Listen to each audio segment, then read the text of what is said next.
When your Sceptre monitor shows a black screen, systematic diagnosis is key.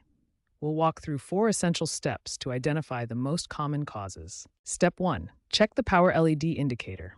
This small light tells you the monitor's power status and is crucial for diagnosis. If there's no light at all, check your power cable connection and try a different outlet. This indicates a power supply issue that needs immediate attention. Step 2. Inspect your video cables.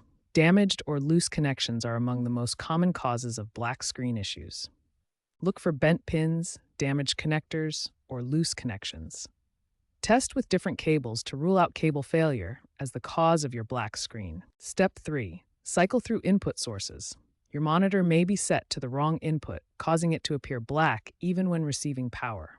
Use the physical buttons on your monitor to access the input menu and select the correct source that matches your cable connection. Step 4. Perform a complete power cycle.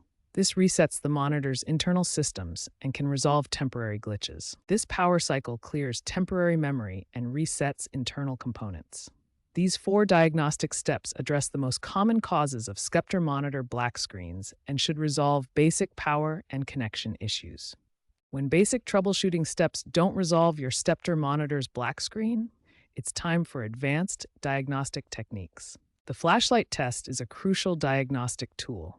Shine a bright flashlight directly onto your black screen and look carefully for any faint images or text. Next, test your monitor with different devices. Connect it to various computers, gaming consoles, or laptops to determine if the problem is with the monitor itself or your original device. Driver and compatibility issues are increasingly common with Windows 11 and macOS Sonoma. Boot your computer in safe mode and reset display settings to default values. If software solutions don't work, try a factory reset through your monitor's on-screen display menu. Look for the reset option in the Settings or System menu. When all software solutions fail, the issue is likely hardware-related. Faulty capacitors in the power supply are the most common cause, especially in monitors under 3 years old. Professional repair has an 89% success rate when proper diagnostic steps are followed. For monitors under $200, replacement may be more cost-effective than repair.